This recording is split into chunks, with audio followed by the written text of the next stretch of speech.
Assalamualaikum sahabat juara. Kali ini kakak akan bahas tes formatif 10 kelas 11 yaitu sistem koloid. Soal pertama, di antara cara berikut manakah yang merupakan cara dispersi? Apa sih cara dispersi?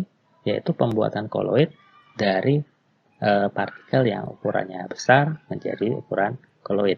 Nah, gampangnya dari yang wujudnya padat. Nah, kita analisis dulu nih cara-caranya. Cara mekanik berarti ya dia menggunakan memperkecil dengan alat, misal singkong diparut atau alpukat di blender, itu pakai alat. Fungsinya untuk memperkecil ukuran. Dan singkong, alpukat itu padatan. Jadi cara mekanik itu benar. Hidrolisis apa sih? Bereaksi dengan air ya. Yang bereaksi dengan air biasanya juga udah larut di dalam air. Berarti nomor 2 salah. Septisasi berarti dia pemecahan dengan bantuan zat kimia. Nah, contoh septisasi itu biasanya pembuatan agar-agar. Agar-agar dibuat dari apa? Padatan ya, padatan masukkan dalam air, panasin sampai mendidih, kemudian aduk-aduk, dinginin, jadilah agar-agar. Serbuk ya, serbuk itu kan padat kan, berarti baptisasi adalah benar, dispersi. Kemudian busur bredik.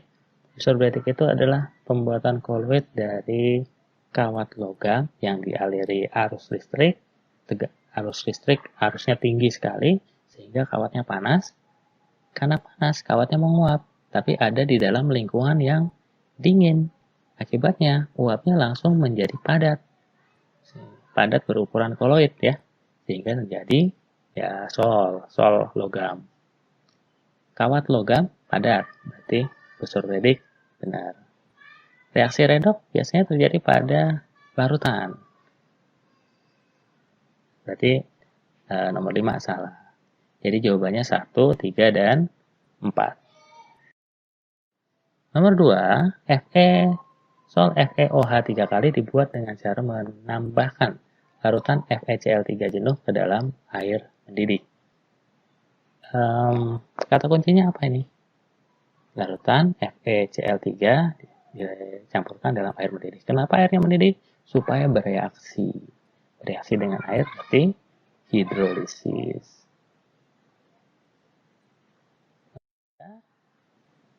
Pembuatan sol logam umumnya dibuat dengan cara apa? Tadi kita udah singgung, dibuat dengan cara busur bredik. Keempat, kelebihan elektrolit dihilangkan dengan cara apa? Nah, jawabannya adalah dialisis. Dialisis itu cara untuk menghilangkan elektrolit atau kotoran-kotoran lain ya. Misalkan penerapannya pada cuci darah atau hemodialisis. Fungsinya kalau di sini bukan cuma untuk menghilangkan kelebihan elektrolit, tapi juga untuk menghilangkan kelebihan air dan juga kelebihan urea. Nah, ini biasanya terjadi pada orang yang fungsi ginjalnya sudah menurun atau ginjalnya sudah rusak.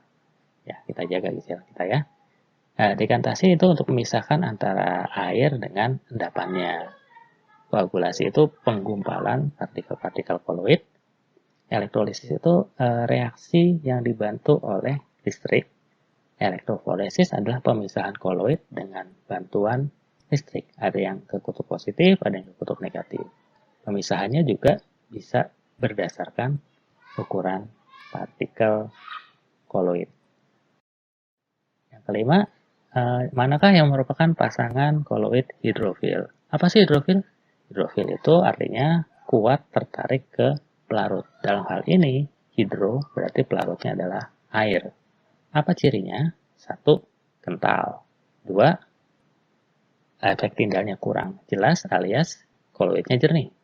Yang ketiga, stabil atau sukar mengendap. Nah, kira-kira ingat-ingat di antara kelima koloid ini yang sifatnya kayak gitu apa ya? Yang pasti agar-agar ya. Kental, kalau kita lihat juga dia jernih. Kemudian stabil, dia nggak mudah terpisah jadi air dan agar-agar. Satu lagi, berarti yang pasti adalah yang nomor 2. Satu lagi apa ya? Satu lagi adalah sabun. Ya, maksudnya adalah sabun ya. Jadi ingat lagi, sabun cair, apalagi sabun batang, kental banget itu.